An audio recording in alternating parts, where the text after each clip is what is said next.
काफ़ी समय से दादी की तबीयत खराब थी। घर पर ही नर्स उनकी देखभाल करती थी। डॉक्टरों ने भी जवाब दे दिए थे और कहा था कि जो भी सेवा करनी है कर लीजिए, दवाइयाँ अपना काम नहीं कर रही हैं। पति पत्नी ने काम में हाथ बटाने के लिए घर में बच्चों को हॉस्टल से वापस बुला लिया। दोनों पति पत्नी काम पर चले जाते और बच्चे बार बार अपनी दादी को कमरे में देखने जाते।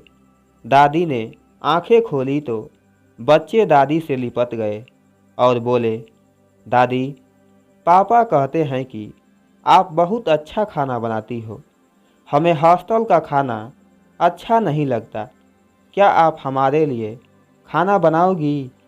नर्स ने बच्चों को डांटा और बाहर जाने को कहा तो अचानक से दादी उठी और नर्स पर बरस पड़ी।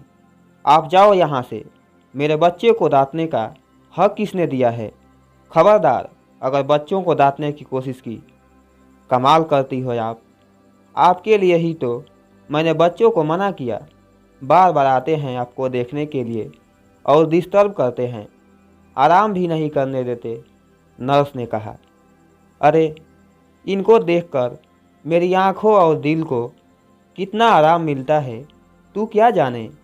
ऐसा कर, मुझे ज़रा नहाना है, मुझे बाथरूम तक ले चल, दादी बोली। नर्स हैरान थी।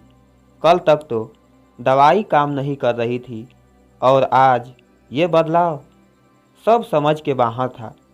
हैरानी तो तब हुई जब नहाने के बाद दादी ने नर्स को खाना बनाने में मदद करने को कहा। पहले तो मना किया, फिर कुछ सोचकर वह मदद करने लगी। खाना बनने के बाद बच्चों को बुलाया और रसोई में ही खाने को कहा। बच्चे बोले, दादी, हम ज़मीन पर बैठकर खाएंगे आपके हाथ से। मम्मी तो टेबल पर खाना देती है और अपने हाथ से खिलाती भी नहीं है। दादी के चेहरे पर खुशी थी। वह बच्चों के पास बैठकर उन्हें खिलाने लगीं। बच्चों ने भी दादी के मुंह में निवाले डाल दिए। दादी की आंखों से आंसू बहने लगे। दादी, तुम रो क्यों रही हो? दर्द हो रहा है क्या? मैं आपके पैर दबा दूं? बच्चों ने कहा, अरे नहीं, ये तो बस तेरे बाप को याद करके आंसू आ गए। वो भी ऐसे ही खाता था मेरे हाथ से, पर अब कामयाबी का भूत ऐसा चढ़ा है कि खाना खाने का भी वक्त नहीं है उसके पास और ना ही माँ से मिलने का, दादी ने कहा। बच्चे बोले, दादी, तुम ठीक हो जाओ, हम दोनों आपके ही हाथ से खाना खाएंगे। दादी बोली, और पढ़ने कौन जाएगा? तेरी माँ रहने देगी क्या तुमको? बच्चे बोले, दादी, अब हम नहीं जाएंगे, यहीं रहकर पढ़ेंगे। दादी ने बच्चों को सीने से लगा लिया। नर्स ने इस इलाज को कभी पढ़ा ही नहीं था जीवन में। अनोखी दवाई थी अपनों के साथ हिल मिल कर रहने की।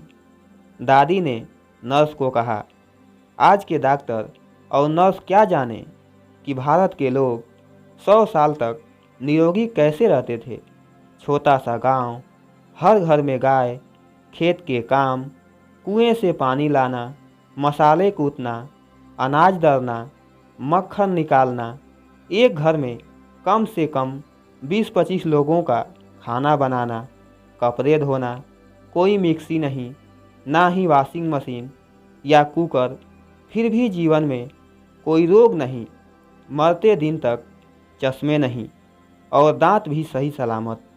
ये सभी केवल परिवार का प्यार मिलने से होता था।